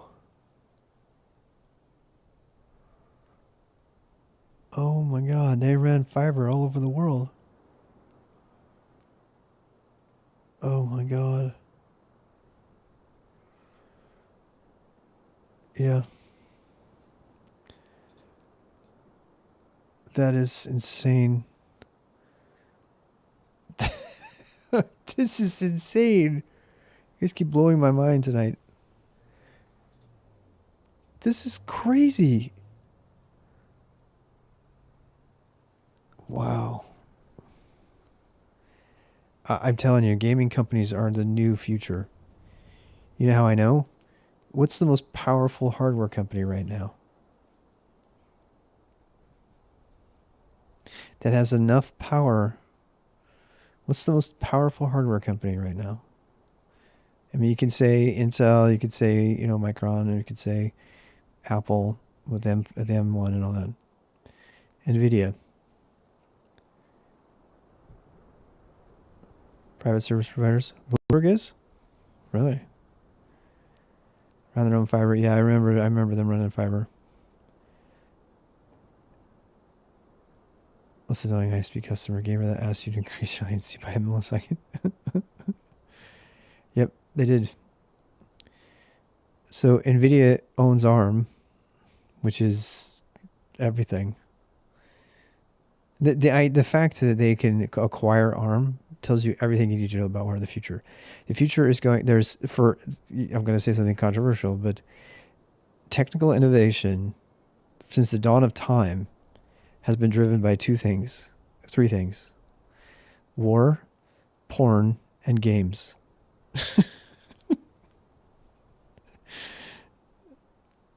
We live in the movies, we really do. And you look at all the greatest technical innovation in the last 20 years, 30 years. Almost all, money's a pretty big one. Bitcoin was a money thing. You could put that in there too, but greed. But you know, the first credit card processing was written. There's a whole documentary about this. It's like a docudrama. The very first credit card transaction over the internet was a bunch of guys selling porn. And the the very first bandwidth got increased because of porn. Still gets increased because of porn. And speed and fiber and CPU is because all these gamers want to play their games faster. And they pay money for it. And I mean, you know, it's a commentary on our world, fine, but still, the simple fact, resolution too, I think, yeah, resolution, I suppose that's true. Yeah, I don't mean to be too cynical, but the internet was invented because of war. Yeah, the internet was invented to communicate in times of war. All the money that's going into NASA and, you know, going to the moon and stuff, that's like related to military. It's not really military, but the space race was military. And now money's going to be driving onto it. But my point is that, you know, gaming, NVIDIA is going to dominate the world, man. I mean, already the most powerful thing in your computer is already the GPU. Who gives a shit about the CPU? Right? Machine learning has a special language just for NVIDIA. And now they're dominating. You know, with the way things are going with machine learning, and they need higher processing power. Bitcoin, you know, all the cryptocurrencies. What did they do? What did they do to the price of GPUs? Price of GPUs went through the roof. Why? Because the most important thing in your computer is the GPU, because it can do the most important things that the world wants to do. Process Bitcoin, process your video games, show you movies better. And now the gaming network has been created over fiber because why? Because the gaming industry wanted to do it. You know, I just, anyway, I could talk about that forever. That's a fun topic.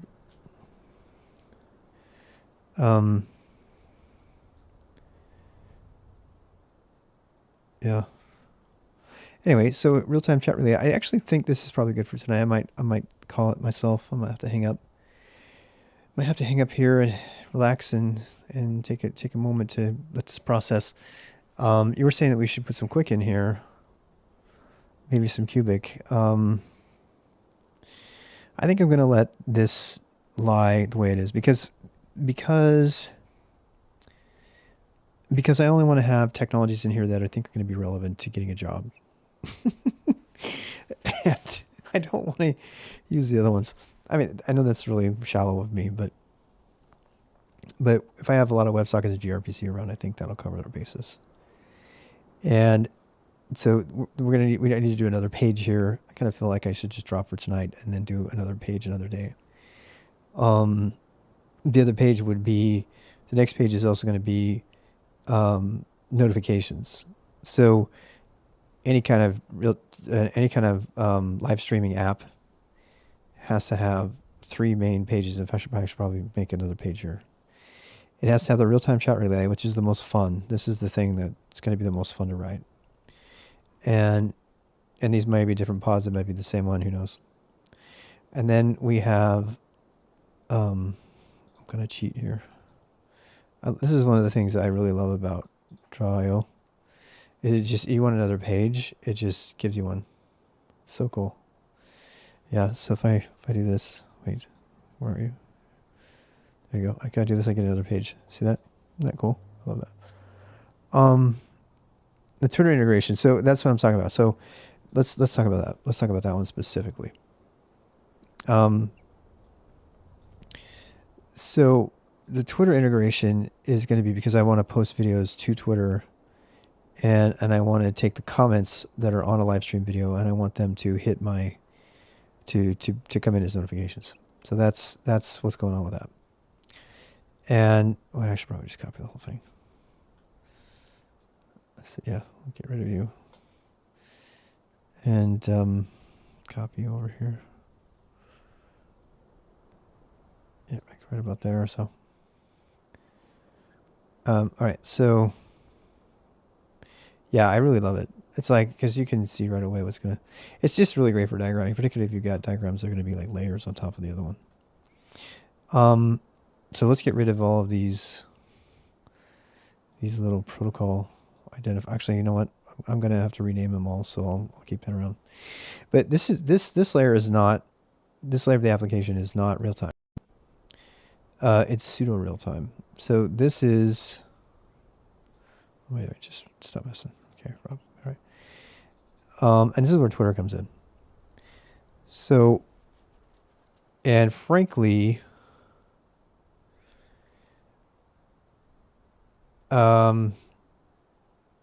actually no. There's another layer besides this.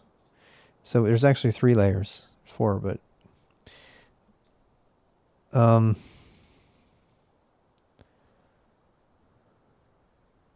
a sec here. Come on, baby. Where are you? There you go. Right there. Yeah. I could put him underneath too if I wanted to. But all right, so this is the Twitter one. So the Twitter one has what I would call comments. I don't even know what else to call it. It's just comments. It's the comment layer. And some services provide the ability to comment on a live stream on a live stream video separate from the chat, the real-time chat that is happening. So this is a completely different thing, right? This is not the same. And why is that not happy? I don't like that you're doing that. I'm gonna God damn it. I guess I'm laughing, I know. This cannot type. You're right, I can't. Why are you doing that? All right, wait. I obviously have to make this into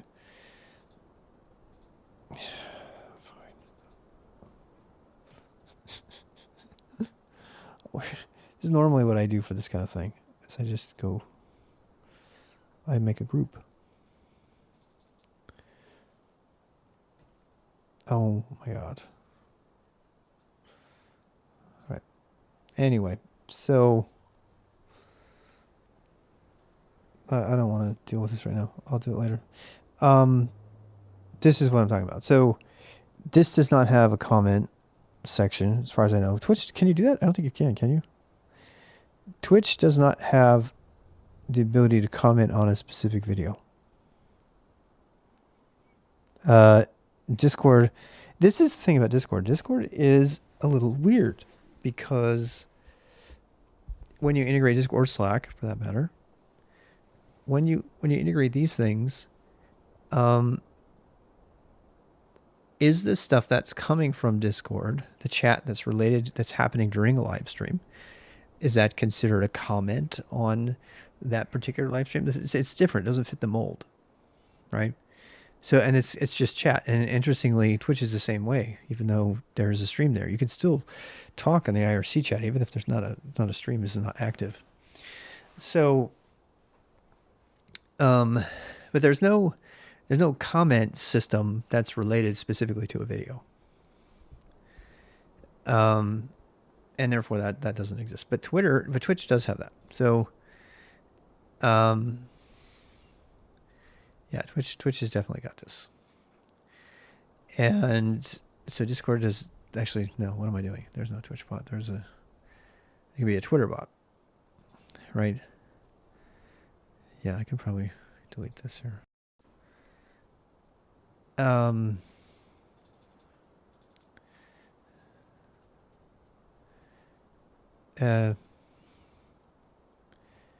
this is interesting because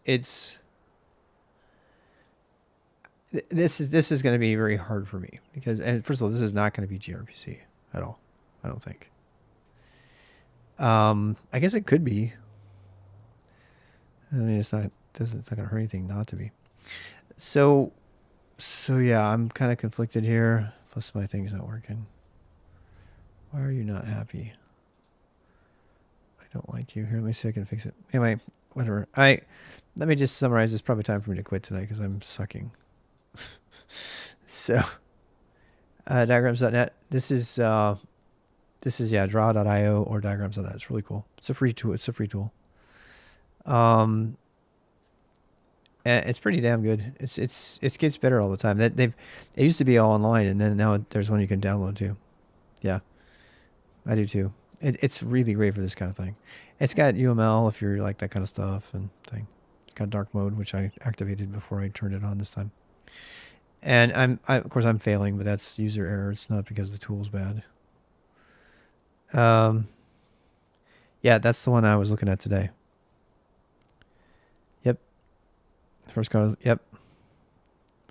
I got to tell you, that blew me the fuck away because I have never, for Riot Games to showcase on their front page the use of Golang for game development and not Rust blew me away. That blew me away. I was like, you could not have set me up more to be amazed because I was like, really? Because I was even skeptical. I was like, how dare you call this language with garbage collection a game development language? And then the article is amazing. I mean, talk about the difference between articles. Compare that article to the one where Discord complains about Go and switching to Rust and Erlang for all their stuff. The quality of architectural expertise and like thoroughness in the right. This is, again, games are ruling the world. If you know how to cook garbage collection, it doesn't matter, right? Well, I wish more people believe that. Say that in your average Rust forum, you get fucking lynched. Good people will lynch you. And by the way, there's a lot of really great people who code in Rust who love it. I am not slamming them as people. Okay? I have to be really careful with that. Going behind for Unreal Engine, that ain't happening. But I was blown away because I thought, oh, surely this is just, architecture and cloud support and all that stuff, all the supporting architecture for the game. It's actually not. It's core stuff. It's like the back-end servers that are dealing with League of Legends and stuff like that are running on Go. That fucking blew me away. And I'm assuming it was League of Legends. They were talking about some of their other games, but I can't wait. I need to read it all again and get some more research on this because anytime you need to advocate, you need to play, evangelist for the Golang language, you can say, oh yeah, but Rust is better for games. C++ and Rust is game. Oh yeah, really? Because Riot uses Go. I'm like, what? Yeah, go read the front page. What? Because because that was me. I was like, how can you possibly use Go for high performance game development needs? That doesn't make any sense to me. And there they are doing it. I hope that we don't get a scathing review of all the mistakes they made by choosing Go for their backend someday, like Discord did. They're gonna be like, one day they're gonna wake up and go, we surely release this machine, this system. This. Anyway, that blew me away, man. That really blew me away. Talk about how to work with garbage collection. Yeah. What is gRPC? Welcome, Mutasin.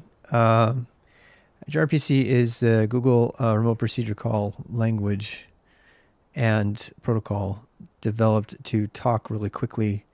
It's kind of a WebSockets replacement and a REST replacement, particularly found in cloud-native applications that use Kubernetes and that kind of thing.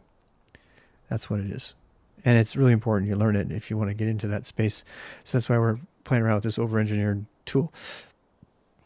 I'm just going to wrap up here with my explanation of what was going on with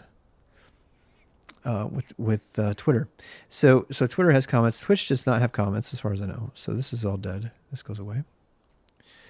I could be wrong on that, but why is that one credited? Okay.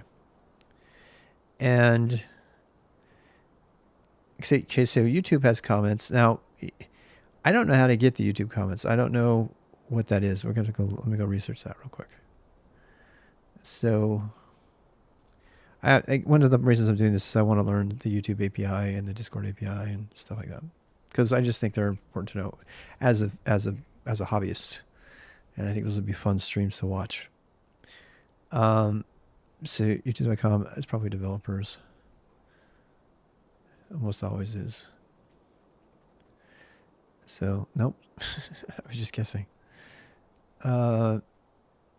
YouTube developers API. Data API. Oh God, don't blow my ears out. Search for content. Use the API to search for videos matching. Nope, don't want that. They're gonna have a big, hefty, hairy API. There's just no doubt. So I don't want to go. Oh, it is it's developers.google.com/YouTube. Yeah, that makes sense. Why would add your YouTube data, play YouTube videos, subscribe, live streaming? It wasn't that bad, Billy. Hairy like a mammoth. How's it going, idea? A lot of missing functionality, as there is in almost every API I've ever used. Do you want to know one of the most annoying things from the APIs that I've used so far? They all force you to use web-based OAuth authentication. OAuth 2.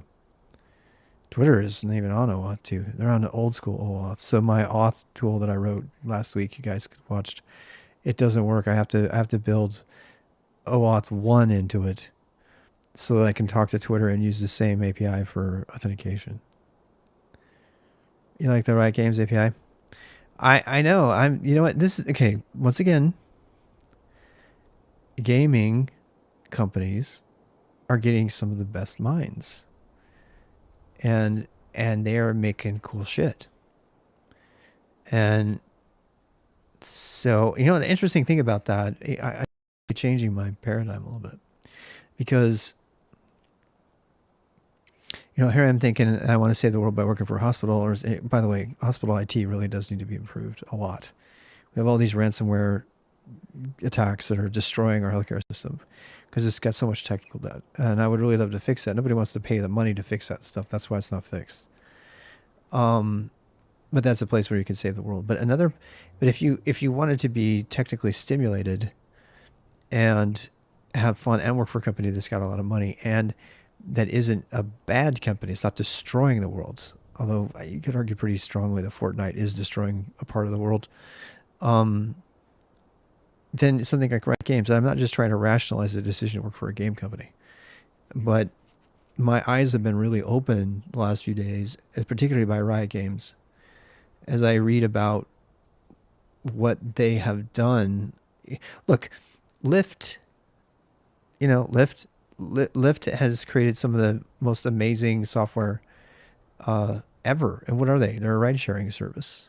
And yet they've defined the standards in many ways for IT. Walmart, uh, the engineers at Walmart invented OAuth.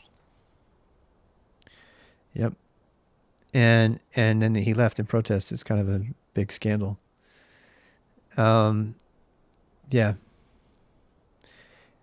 Yeah. So when I, um, bottom line is there's a couple of things that attract me obviously to a company. What are they doing for the world, and what does their tech stack look like, and is it going to stay interesting, and are they committed to avoiding technical debt long term? I do not want to work for a company that's totally fine leaving their core systems in COBOL for the next 30 years. And we'll deal with it later. We don't need to pay for it. It's not an emergency yet. And there are lots of companies like that. The people that run them don't give a shit. Now, look, I'm not for edgy technology just because it's edgy either. But if it's a company that's totally okay with like 20 years of technical debt, and it's not the nuclear silos of the United States that run on floppy disks, and that becomes a security thing because now nobody can hack them because they're so old. We're talking about, it's banks. But you'd find in finance there's a lot of they live on the edge too because they got to push things. So I'm just tired of working for bosses who don't have any desire to improve their company, really, to improve their system. You have the buddy that works at Riot. That's funny. You can go call him up. Hey, dude. Live streaming API is actually comprised of components of YouTube data API. This is what I was just talking about. So the live streaming API is you have the data API and then you have the content ID API. The data API enables YouTube users to manage their own YouTube accounts, while the YouTube content API enables interactions with the YouTube rights management system. However, all the resources make up the live streaming API are only to create and manage live events. Really? Uh-oh. That means it doesn't have enough. Broadcasting on YouTube. Fan sites mining the Riot API. Yeah, probably. Yeah. Dota 2's, there are no slouches on that front either, man. Have you ever seen the AI they've done one-on-one Dota 2 stuff? They went up against Dendy and the gang and totally lost. It's really interesting. I was absolutely obsessed with Dota 2 for 2 years. I think I got 4,000 or 5,000 hours in the game. And I did some League for a little bit of that, but not much. I don't even really know all the heroes yet. My son was really good big into it. But yeah, that actually makes me feel a little nostalgic. Dude, my Crystal Maiden set was so cool. That's my favorite, like, noob stomp. I can't do it anymore. It would be like, it's this crazy, crazy build on Crystal Maiden. It's like carry Crystal Maiden. And you can't, it doesn't work against anybody who knows what they're doing. But if they don't know what they're doing, you just hide in the woods and you gank and you get quad kills and quintuple kills because you just freeze everybody to death and they just all die right there. It's like Crystal Maiden played like Pudge or something. It's just so fun. I miss it actually. It's fun.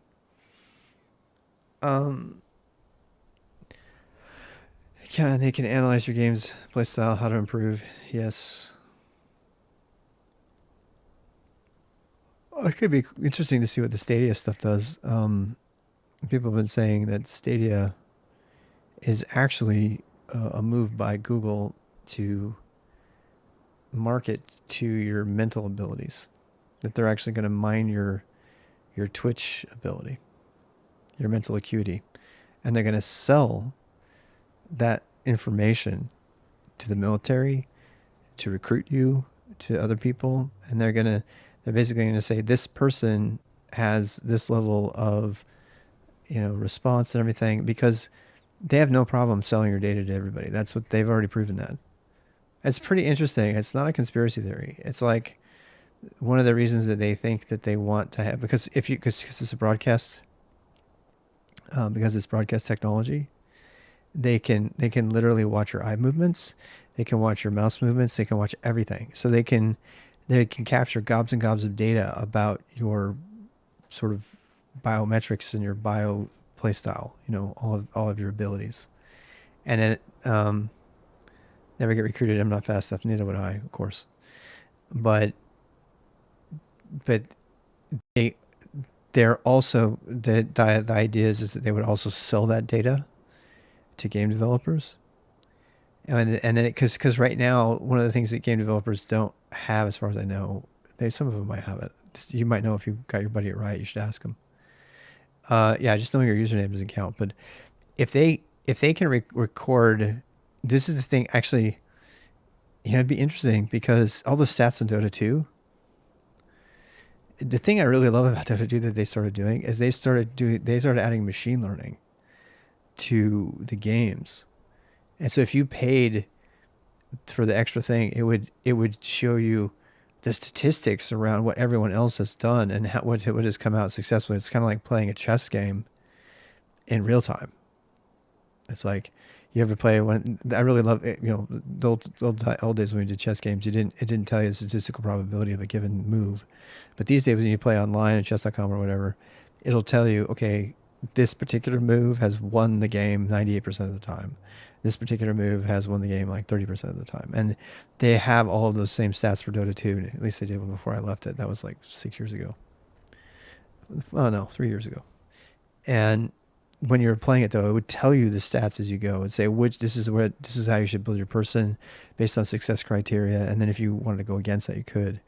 But it was just amazing. And the only way they could provide that level of detail is if they were keeping really strong details on all of the games, which I obviously do.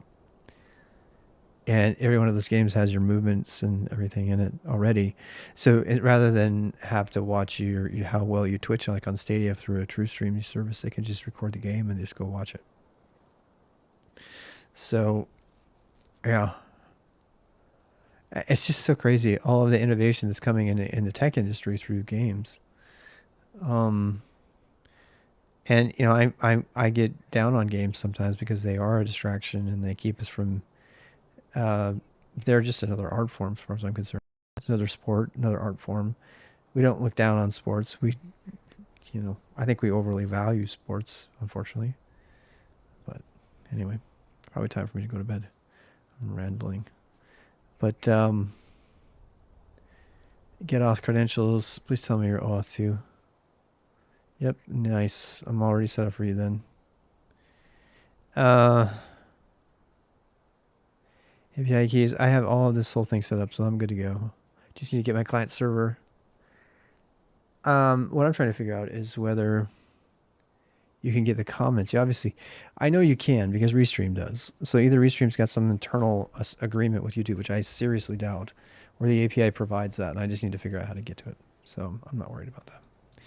But this thing is for comments on videos that are not, which I have disabled, by the way, right now. I turned off all my comments because after the Rust video, I was like, I don't want to put up with this shit anymore. People are mean, man. Like, unnecessarily. I have a pretty thick skin, but your RAM and cellular data, yeah, why not? Yeah. All right, this is 5 o'clock. I'm going to bed.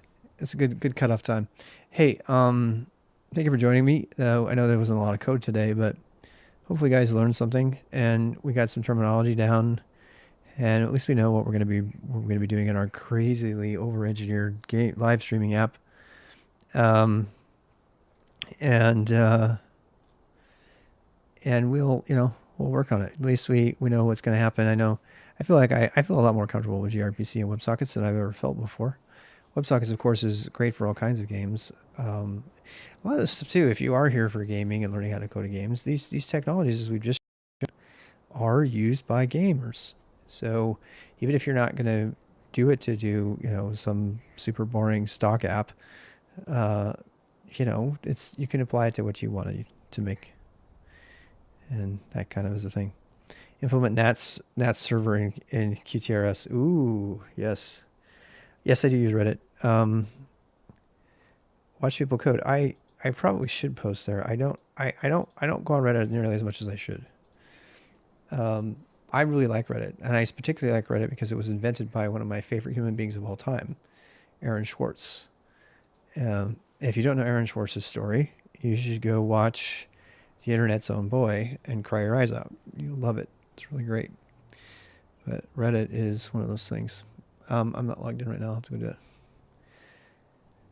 Can you automatically post to here?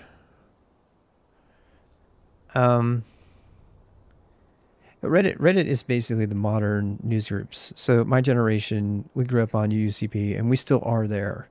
You will not find a lot of people. They're in the Go Nuts mailing list. They're on mailing lists and in news groups. You'll never find them on Reddit. But you're finding a lot of young, really talented coders are on Reddit or Hacker News, which I fucking hate. But this is interesting. So is this live streaming it? Huh. Wow, I need to get on here. Thank you for showing me this. I need to give you points. Who showed me this? God, I didn't divvy out any points today. I got it. Part of this whole thing I'm building, by the way, is a point system.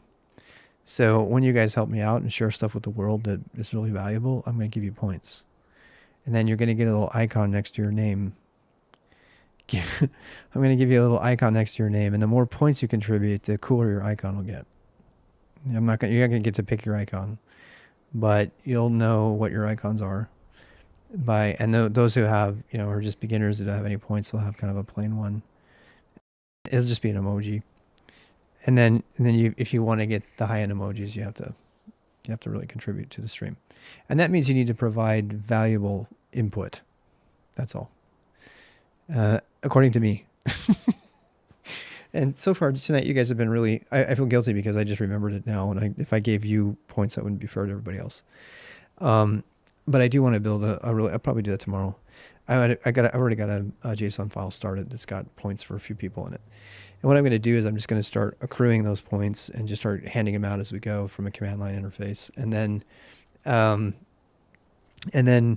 then once we fix this little piece here, which is just going to read from Restream, which is another project. So the other project I have is just going to read from basic Restream. It's not going to do all this over engineering shit. It's just going to do this little thing here, for now. And then as we continue, I'll replace that little thing with our over engineered version.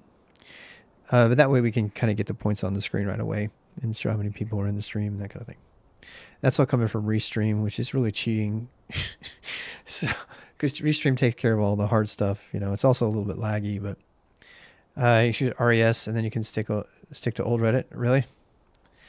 Well, see, the thing with Reddit that I worry about is actually this is another reason I want to do my own thing. So, right now, Instagram has posts and stuff like that. Whatever tool I make, I want to be able to blast the world and say, hey, I'm streaming. But I don't want to just say, hey, I'm streaming. I want to say, this is what the stream's about. And I want to be able to blast things like Reddit. Does Reddit have a way to post a video there in real time? I imagine it does.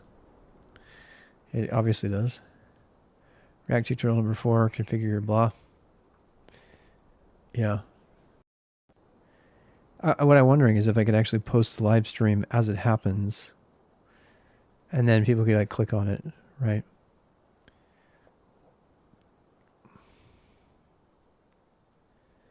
Yeah, I need to do that. Image burst enemy. Some good stuff over here. Social icon hover effects. That's cool stuff. It's always time for me to go to bed. Oh, I remember when I used to do that. It makes me nostalgic. Blast self number in the world. Or Twitch or YouTube Azure Live. Yeah. Azure Live, you can do that. That's cool. So I used to have my little, I still have all the stuff for video. I'm looking at my lights right now and I need to set that up. At some point I'll do that, but people say, I didn't realize how old you were. Someone tonight said that. They're like, like, you're only 53? I could have swore you were way older than that. Literally wrote that in the chat. I'm like, thank you so much. Yeah, I know. I don't sound old, right? But I got that big old gray beard and people tell me all the time, if you shave that beard, I went to yoga training and I was like 30 girls in my group. Boy, there's a story. I had to grab my partner's ass and find her. It's such a funny story. Another day, but it was so funny because they kept telling me, "You need to shave your beard. You look so much younger." And I'm like, "I like my beard." It's like fine. Like no, because whatever. But you'll be young again. I would. I do look like a cartoon. I absolutely would. I drink a lot of water and tea. I don't actually. I don't. In fact, lately I do. I drink water, but right now I'm through. Well, you don't want to know this. Right now, inflammation is my enemy. As you age, inflammation is the thing that takes you down originally. It's not heart disease and any of that. That stuff kills you, but it's all because of inflammation. You don't know what I'm talking about because you're young, but you will. And so you start having inflammation attacks and your whole body itches and you bloat for no reason. And you're like, how do I stop this? It's when your body eats itself. And on that note, it's time to go to bed. So do your yoga, go running, take turmeric. Yes. Turmeric. Yes. Yes. This person knows what he's talking about. Uh-huh.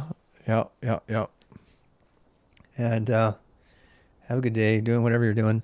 Of course, I'll be back at it in a while. When I come back, I don't know what I'll be doing, frankly. I think this architecture for this is going to be good for me for a while. I'll probably be doing some actual go coding on the next session. I may or may not be talking. It does actually impact my ability to code having a mic in my face. I wish it didn't. I haven't been able to figure that out yet. So I may or may not have the mic in my face the whole time.